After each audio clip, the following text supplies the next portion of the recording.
Welcome in Coach Martin. Anthony, get us started, please. Hey Chuck, hope you're doing well, staying warm, staying safe on the roads. I guess just to get started, what are you guys seeing about Florida? What makes them, as good as they are, and just what do you see from them? They're probably one of the better teams in the country in transition. They really do a great job of rebounding the ball, hitting the head and getting to the rim. I think when they play in transition, they're as good as anybody in the country. And then they go to the glass. They really do a great job of rebounding the ball. So I think those are two things that they do really, really well. Obviously, there's some other things that they've done well throughout the season, but transition offense and offensive rebounding have been really good for those two for that team. And then Coach Chin Coleman had told us that you guys were working on getting John L some easier looks. There was a point in the game against Ole Miss where he had a really nice drive to the basket. Is that kind of what you guys are looking for with him? And how do you kind of balance those looks versus his looks from three? Yeah, I thought the other day was a good example of us trying to get Nelly incorporated in our offense. Obviously, he'd been hurt, but he had a good night the other night. We got to build from that and continue to get him open looks, whether it's curl jump shots at the elbow or open looks beyond the 3-point line. And then just kind of staying on Nelly, obviously he played with Elijah Martin for a while there at Florida Atlantic on that Final Four team. Have you guys kind of been talking with him about him and just kind of how excited to see you to kind of go up against his former teammate?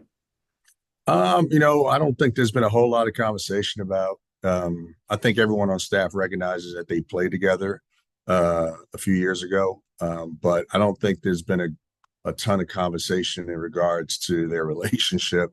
I think Nelly's been really good and informative in terms of what type of player he is, the things that he thought he did well at FAU, and so I think that's been helpful. Just having insight from a former teammate that can help us in the scout report. And he's been playing. He's been playing really well by it. Like he's been playing tremendous for Florida. And then last one for me for now, but you guys is three bigs, and I know Z was dealing with his injury, but combined for 5 points against Ole Miss. Just what did you kind of see there, and how do you kind of try to get those guys more involved in the offense? I think one thing, when things are not going well for you as a big, I think one thing that you can do yourself is you got to go to the offensive glass, go rebound the ball. You go rebound the ball, you have an opportunity to obviously get a putback, opportunity to draw a foul, get to the free throw line, get yourself going a little bit, and then we've got to do we're trying to do a better job of incorporating our perimeter guys with our bigs, where we can have a balance of some post presence and obviously some threat from the 3-point line. Ty. Hey, Coach, you mentioned Florida's transition. I know you guys didn't get out and run as much as you wanted to the other night due to lack of Ole Miss turnovers. Is that all it is? Just force some more turnovers to get you guys out and running tomorrow? Yeah, I think we've got to be a little bit more active with our hands to try to get deflections, and we've got to do a better job, continue to do a better job on the glass. Transition offense starts with defensive stops and rebounding. You get defensive stops and rebounding, limit teams to one shot and one shot only, then you can get out in transition. Obviously, getting deflections and steals allow you to also get out in transition, but we just got to get stops, rebound the ball, and push, because I think when we get out in transition, we're as good as anybody in the league. I know DJ's been here before. Boogie's played his first 2 games of conference play. I know how vital they are to y'all's offense. How do you guys maybe get them going a little bit in this game tomorrow? You mentioned it. You start the conversation, transition. That's usually the highest percentage shot, where you have numbers, whether it's 4-on-2, 3-on-1, 5-on-4. We got to get out in the open court and attack the basket. I think DJ, Boogie, when those guys get in the open court, again, they're as good as anybody in our league. But we got to put them in those positions, and one way to do it is get stops, rebound the ball, get deflections, get turnovers, where we can take advantage of the open court. Jackson. Hey Chuck, kind of on a similar theme there, but focusing on the half court. Are you guys like hoping? It just seems there's some times where the offense doesn't really start 15, 20, maybe even 12 seconds on the shot clock. Has that been a point of emphasis at all, or is that something you like? Maybe the patient half court offense that y'all have been having. Yeah, I think we've got to give some credit to the opposing team. I think teams realize that if they allow us to just push the ball, we're really, really good. If they're going to just let us go up and down, I mean, we're as good as anybody in the SEC.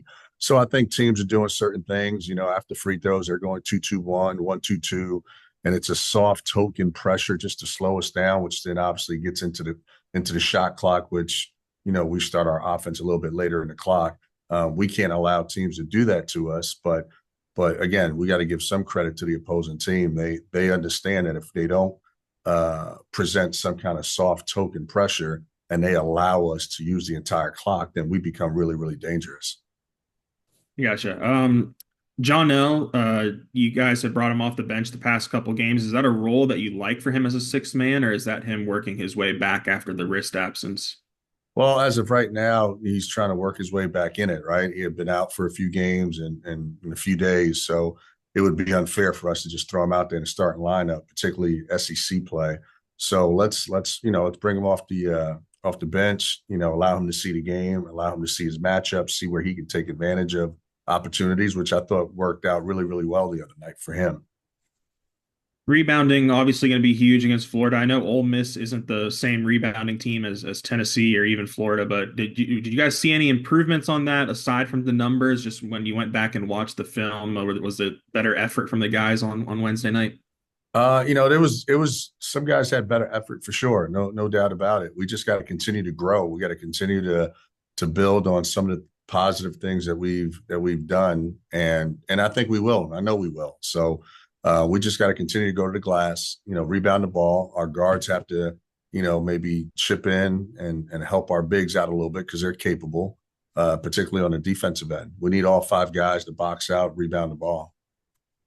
And last one for me. I know it happens every year, but our first time asking you as a coaching staff, the extra day of rest for Florida. You guys will have an extra day of rest, I'm sure, down the air. How does that change things in preparing and scouting and just getting ready for a team when there's a difference in rest?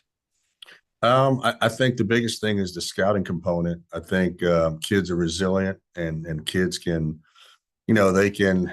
If you have an extra day, obviously it's beneficial, but if you didn't have the extra day, I think kids are resilient and tough and big enough and athletic enough today where they can just do it. I think the extra day of scouting is probably the one that's really helpful.